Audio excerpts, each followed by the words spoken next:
ቁጠባው መንቀሳቀስ ትግራይ ተጋሩን እና ተዳኸመ አበዝ ኸደሉ ሰዓት ሰብ ሀፍትን ትካላትን ብሰንክ ስጋት ጸጥታ ሰላም ገሊኦም ንትካሎም ናዓጸው ገሊኦም ድማ ናውት ትካሎም ናንቀሉ ይወጹ ምህላዎም ዘንፈተ ውድብ ስምረት ትግራይ ካብ ዝኾነ ስጋት ነጻ ትኾኑን ልዕድል ክኸፍት ከም ዝቃለስ አፍሊጥሎም አበዝ ሓለፈ ሰሙን መስራታይ ጉባኤኡ ዘሳለጠ ውድብ ዲሞክራሲያዊ ስምረት ትግራይ አበዝ ሓለፈ ሰሙን መስራታይ ጉባኤኡ ዘሳለጠ ውድብ ዲሞክራሲያዊ ስምረት ትግራይ አብ ፈጻሚት ጉባኤ ፈላማይ አኺ አብ ከተማ አዲስ አበባ ወነሳሊጡ እዩ አብ ህሉ ኩነታት ትግራይ ህዝብ ትግራይ ናቲቡ ብዕምቀት ዘተየት ፈጻሚት ጉዳይ ውድብ ስምረት ናይ ቀዳምነት ንዝውሃቦ ገዘፍት አንፈታት አነጢሩን መስርሕ ቃልሲ ሓገዝቲ ዝኾኑ ዝተፈላለዩ ዘፍራት ውድብ ስምረት ብምጥያሽ ንጹራት መደባት ከም ዝቀመጠውን አላው ገይርሎም ኣብቲ ዝተሳለጠ ፈላማይ አኺባ ፈጻሚት ጉዳያት ውድብ ስምረት አብ ህሉ ሰላም ጸጥታን ትግራይ አብ ፖለቲካ ማሕበራዊ ቁጠባው ቅልውላው ከምውን አብ ጉዳይ ምምላስ ተመዛበልቲ ግዛታዊ ሓድነት ትግራይ አብ ምኽባር ግዜ ሂቡ ብዕምቀት ብምዝታይ ዝተፈላለዩ አንፈታት መደባት አነጢሩሎም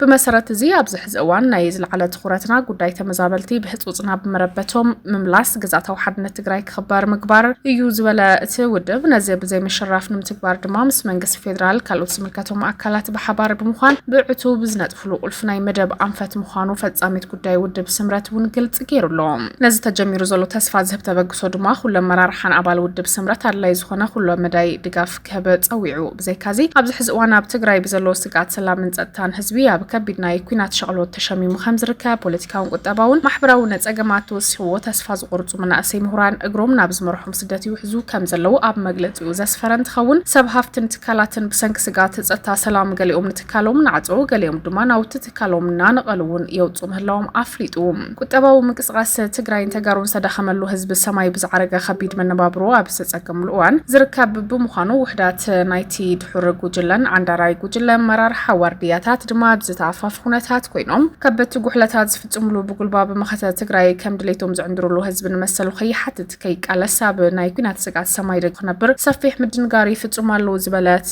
ውድብ ንኹሉ ደላይ ለውጢ ብምኹናን ብምብራር ብምስዳድ ዝፍጸም ዘሎ ፍጹም ጸረ ዲሞክራሲያዊ ጸረ ህዝቢ ተግባራት መላእ ህዝቢ ኩንኖ እቲ ደላይ ለውጢ ድማ ዝያዳ ቃልሱ ከሕይል ከም ዝግባእ ብዝርዝር ተራእዩ ይብል እቶም ዝተጠቐሱ ጉዳያት ብዕምቀት ብምዝታይ ትግራይን ተጋሩን ናብ ዝኽፈት ጸገም ቅድሚ ምስጥሑን ዝሓሸ ኩለ መድያው ለውጢ ህዝቢ ከም ህዝቢ ተወዲቡ ክቃለስ ፈጻሚት ጉዳያት ውድብ ስምረት ፀዊዑ ኣብ ዝሓፀረ እዋን ክውን ንምግባር ንጹር መስርሕን አንፈት ቃልሲ ብምቕማጥ ምስ ኩሎም ውድባት ፖለቲካ ብሓፈሻ ብፍላይ ድማ ምስ ምንቅስቓስ ድሌይቲ ለውጢ ትግራይ ብምዃን ቃልሱ ዝያዳ ከም ዝሕየል ከም ዝረባረብ ዝወሰነ ፈጻሚ ጉዳያት ውድብ ስምረት ህዝቢ ትግራይ ነዚ ፈሊጡን ዘይተርፍ ዓወት መስርሕ አንፈት ቃልሲ ብምስዓብ ንኩለ መድያው ፀዊዕት ድልው ክኸውን ደጊሙ ፀዊዑ ኣብ መወዳእታ ቀጻል አንፈት መስርሕ ቃልሲ ትውድብ ብምቕማጥ ትኹረት ክወሃቦም ዝግባ መደባት በመነጻር ስሩዕ ቤት ጽሕፈት ኣብ ኩለን ከባቢታት ብቕልጡፍ ክኽፈት ነዚ መስርሕ ቃልሲ ትውድብ ንምጥንኻር ፖለቲካ ስትራቴጂካዊ ጉዳያት ውድባዊ ማዕባል ሓይሊ ሰብ ሚድያን ኮሙኒኬሽን ከምኡውን ርክባት ዝምድናታት ውሽጢ ዓድን ወፃን ብዕቱብ ናብ